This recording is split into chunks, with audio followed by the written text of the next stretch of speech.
Bienvenidos a El Abogado Científico, donde Andrés Arellano te invita a sumergirte en la profundidad de la práctica jurídica penal desde una perspectiva única, en la que no solo busca respuestas, sino que cuestiona las preguntas mismas, transformando la manera en que entendemos la abogacía y el derecho penal. Prepárate para desafiar lo establecido, explorar nuevas fronteras del conocimiento jurídico y fortalecer tu práctica legal con herramientas que trascienden lo convencional. Esto es El Abogado Científico. Comenzamos. Los temas discutidos y las opiniones expresadas son para enriquecer el conocimiento y el debate sobre cuestiones legales y metodológicas y no deben interpretarse como asesoramiento legal específico para situaciones individuales. Este podcast no establece una relación abogado-cliente entre el oyente y los creadores del contenido. Al escuchar y participar en este podcast, reconoces y aceptas que el uso de la información proporcionada es bajo tu propio riesgo y responsabilidad. En este episodio vamos a hablar desde una visión racioempirista sobre la importancia de utilizar datos estadísticos en el análisis de casos, ¿sí? Vamos a tomar en cuenta los datos de Banabim, el IPC y la TIE, o la TIE, como quieras decir. La premisa es sencilla. La razón del abogado tiene que ir acompañada de datos empíricos. Por eso, la portada de este podcast dice razón y experiencia. La experiencia no nada más es personal del abogado, no, o sea, eso es una visión muy limitada.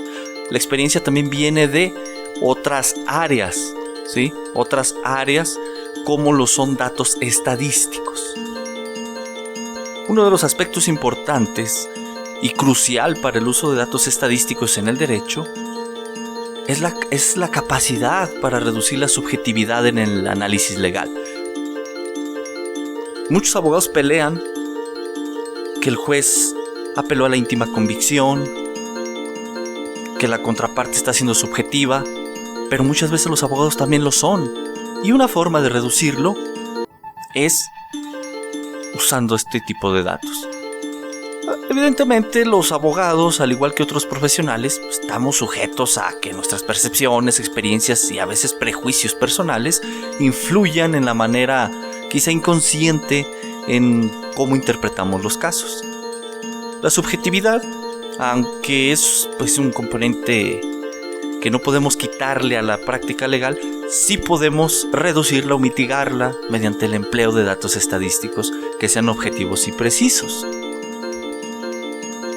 La intersección entre el derecho y la ciencia de datos está como un campo fértil para profundizar en la comprensión y resolución de complejos casos de análisis contextuales, legales y sociales.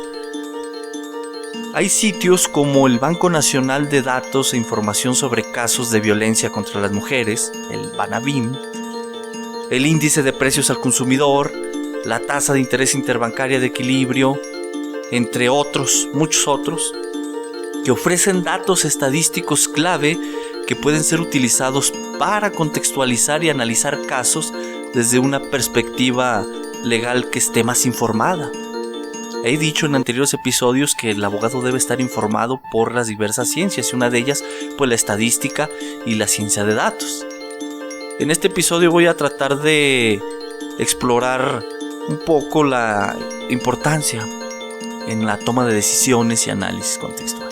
Hablemos del Banco Nacional de Datos e Información sobre Casos de Violencia contra las Mujeres, el Banabim. Hagamos una breve pausa para preguntarte algo. ¿Alguna vez te has encontrado cuestionando la validez de los argumentos presentados por las autoridades? ¿O te has sentido perdido tratando de navegar a través de la maraña de palabras y conceptos legales? Puedes orientarte con el libro electrónico Más acá de las palabras, una guía práctica para reconstruir racionalmente los argumentos de una autoridad y destruir su presunción de apego a derecho. El libro está diseñado para empoderarte con las herramientas conceptuales para desentrañar y cuestionar eficazmente argumentos. A través de ejemplos prácticos reales, este libro te guiará para que desarrolles un pensamiento más analítico y crítico, capaz de desafiar la autoridad con base en el razonamiento lógico. Adquiere tu copia de Más acá de las palabras en Amazon o en abogadocientifico.com.mx hoy mismo y comienza tu viaje hacia la verdadera libertad intelectual. El Banabim es una herramienta crucial, importante, para comprender la magnitud y las características de la violencia contra las mujeres en México. No debemos de olvidar que México es un país tristemente machista. Muchos estados de la República y sus municipios son muy machistas.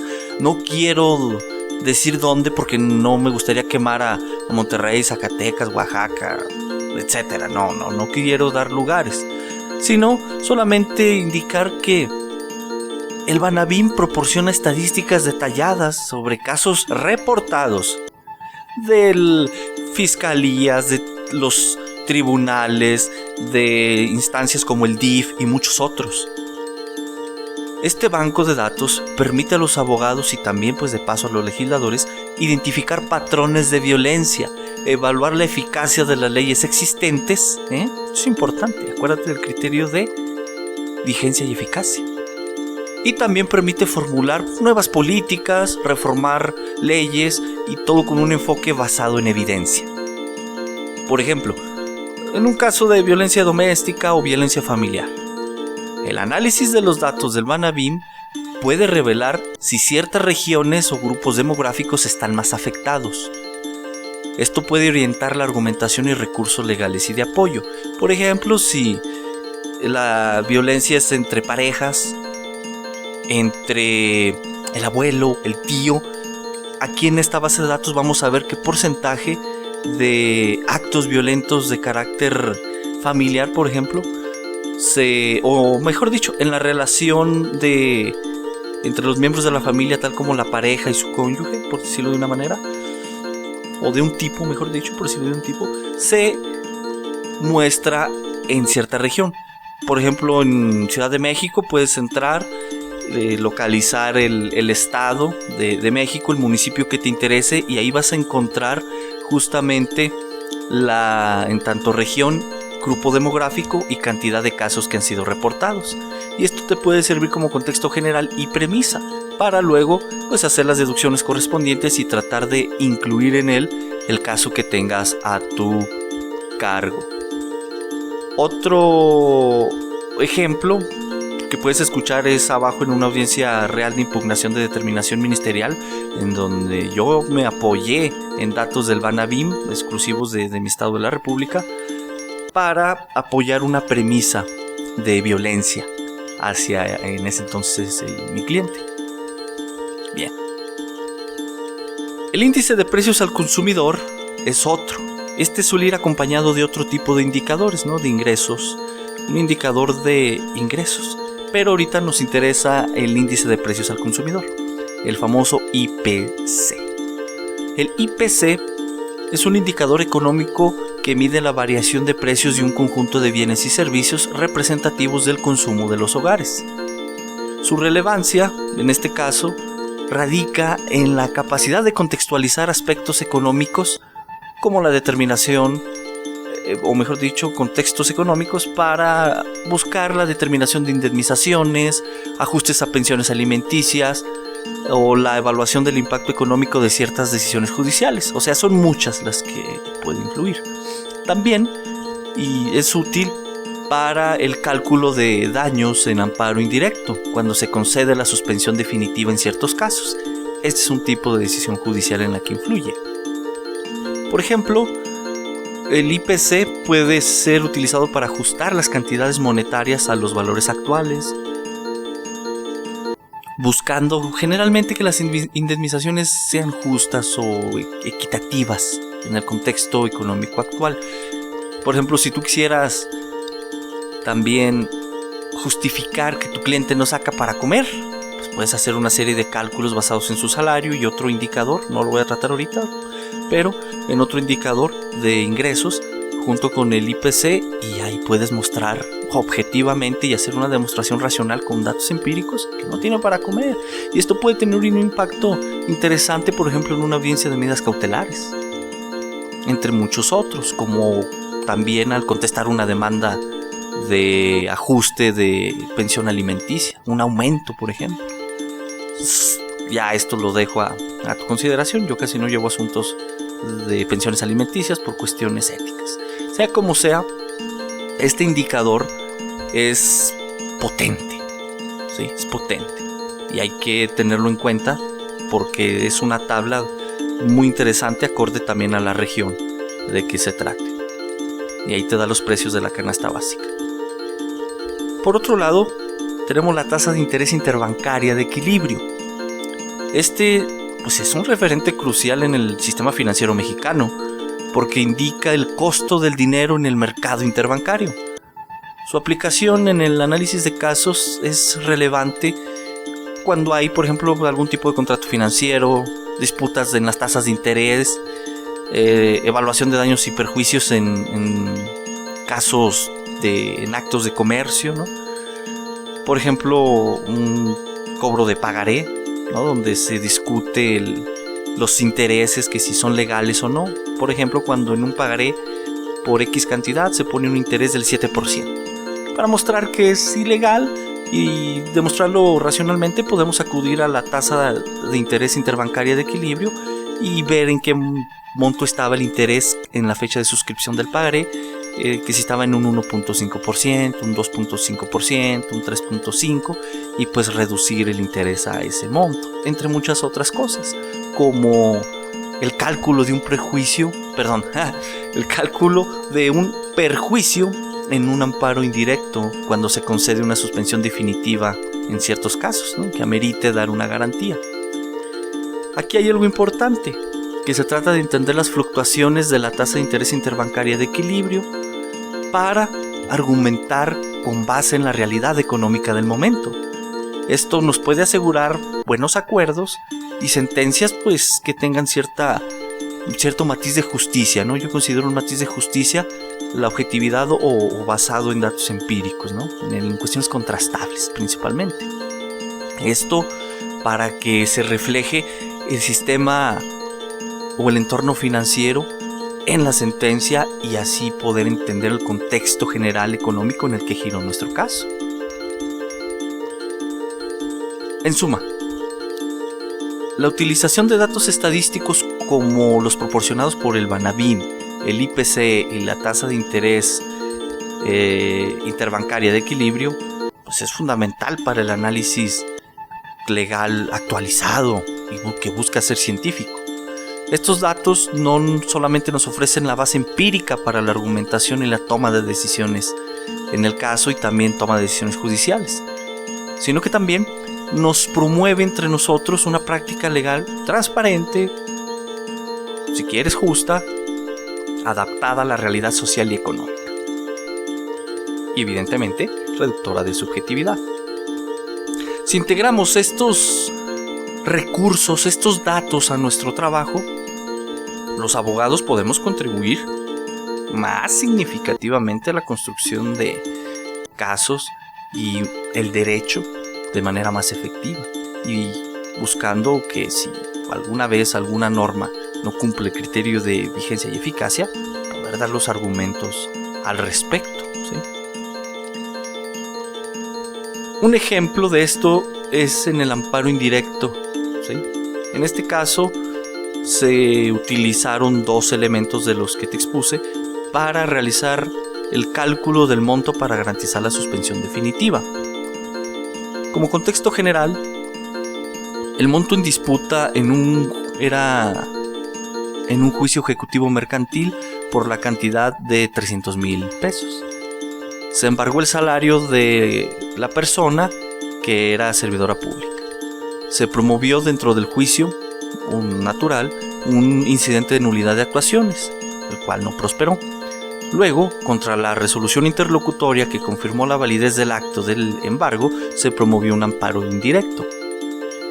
En efecto, se solicitó la suspensión provisional y luego definitiva para que no se ejecutara el embargo sobre el salario, tratando con esto de evitar que se realizaran las retenciones por el porcentaje que se había ordenado. Esto se hizo pues previo cálculo para la garantía, ¿no? Porque sabíamos que se nos iba a pedir una garantía. El proceso realizado para el cálculo de la garantía implicó la utilización del Índice Nacional de Precios al Consumidor y la tasa de interés interbancaria de equilibrio de la siguiente manera. De hecho, puedes ver estos cálculos en el blog, te dejo la entrada aquí abajo. Para el cálculo de los daños, se utilizó el Índice Nacional de Precios al Consumidor para ajustar la cantidad en disputa de acuerdo con la inflación esperada durante el tiempo estimado que duraría el juicio de amparo, que generalmente es 6 meses, ¿no? O es la base que toman los jueces. En esto se tomaron en cuenta el índice de precios al consumidor del mes de enero de este año y el de agosto.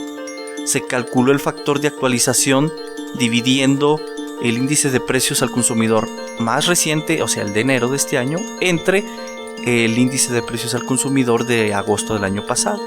Y esto nos arrojó un factor. Este factor lo multiplicamos por el monto que estaba siendo litigado, ¿no? De 300,000 pesos. Y esto nos arrojó el valor actualizado. Luego, la diferencia entre ese valor actualizado y el monto original nos dio la garantía por concepto de daños. En el caso del cálculo de perjuicios, se consideró la tasa de interés interbancaria de equilibrio, ¿sí?, para estimar la ganancia lícita que dejaría de percibir la actora del juicio ejecutivo mercantil. Esto por el retardo en el pago que podía, o la retención al salario que podía obtener, ¿no?, debido a la suspensión definitiva otorgada en el amparo, o que podía otorgarse en ese momento, mejor dicho. Aquí se tomó dicha tasa de interés interbancaria que se publicó a febrero de este año. Este porcentaje se aplicó al monto que estaba litigándose para calcular el rendimiento anual. Luego se dividió por 2, considerando la duración estimada del juicio de amparo que era más o menos de 6 meses, según la experiencia, ahora sí que la experiencia judicial. Y este cálculo nos dio un monto específico para la indemnización por perjuicios. La garantía y la suma del cálculo de daños y el cálculo de perjuicios, o sea, el monto que nos dio de daños y el monto de perjuicios, se sumó y ya nos dio el total de la garantía que según se había previsto.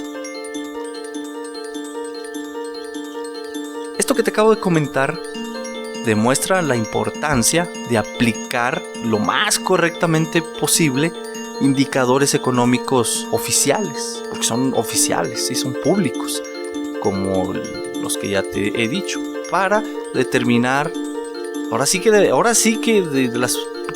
que es el primer episodio en el que me has oído decir esto, que es para determinar de manera justa la garantía necesaria en casos de suspensión definitiva en juicios de amparo indirecto, ¿sí? Entonces aquí hay un dato para lo justo. Te repito, tiene que ser contrastable y no meramente una justicia subjetiva, ¿no?, basada en reflexiones éticas, sino que se intersecte con el derecho para que sea un poquito más holística la visión de la justicia. Bueno, un tema para otro momento. Mira, al fundamentar los argumentos legales que hagamos en datos estadísticos que son robustos, que están reconocidos, los abogados podemos ofrecer un análisis ahora sí que más equilibrado y objetivo. Esto va a mejorar la calidad del trabajo que hagamos. También va a contribuir pues al sistema de justicia para que sea transparente, para poder confiar en que el juez está siendo realmente objetivo. Y las decisiones se van a basar en evidencia o datos concretos y no en meras interpretaciones subjetivas, como abundan allá afuera. Si adoptamos este enfoque empírico, no es que quitemos de manera completa la interpretación o el razonamiento jurídico, pues no, es absurdo pensar así, sino que más bien este enfoque propone una práctica legal más informada, más acorde a la ciencia del momento, que va a enriquecer y respaldar con datos nuestra actuación para complementar nuestra argumentación jurídica. Veamos ahora algunos aspectos contrarios, quizá, ¿sí?, que puede encontrar esto. Esta área ya le compete quizá un poco más al economista, ¿sí?, pero al abogado también, porque esto se va a ver reflejado en el derecho. Por eso la importancia de estar informado de estas cosas. Por ejemplo, Respecto al cálculo, utilizando el índice nacional de precios al consumidor y la tasa de interés interbancaria de equilibrio, aquí podríamos centrarnos en la naturaleza volátil y que tiene un potencial impredecible de estos indicadores. Aunque el uso jurídico de estos dos buscaría asegurar una especie de compensación justa y adecuada en ciertas indemnizaciones y garantías, daños, perjuicios, etc., la fluctuación de estos indicadores puede quizá no reflejar de manera precisa el daño económico real o las ganancias no obtenidas durante el periodo que corresponda al cálculo. Por eso, tú como abogado, cuando a otro abogado o hasta un juez te arroje una serie de cálculos basada en esta, tú tienes que hacer un proceso de contrastación. ¿Cómo? Pues verificando la fuente de los datos y contrastándola con la congruencia interna en cuanto a las conclusiones lógicas y numéricas a las que arribó el juez. Esta es la forma de contrastación, ¿sí? No tanto refutando los indicadores de índice de precios o la tasa de interés, no. Es una contrastación de carácter numérica, ¿sí? Interna. Otro ejemplo, tomando en cuenta el caso anterior que te dije del juicio mercantil, el índice nacional de precios al consumidor se utilizó para ajustar el monto en disputa con base en la inflación prevista, pero la inflación real podría ser mayor o menor que la estimada. Esto puede resultar en una compensación quizá a veces insuficiente o otras veces excesiva para la parte afectada, que en este caso es la tercera interesada. Además, la utilización de una tasa fija como la tasa de interés interbancaria de equilibrio para calcular los perjuicios asume que las condiciones del mercado financiero van a ser constantes. Esto es raro, ¿no? Porque fluctúa mucho. Por eso es importante hacer este tipo de verificaciones. Las fluctuaciones en la tasa de interés pueden afectar el cálculo de las ganancias no obtenidas, ¿sí? Más con entornos económicos inestables.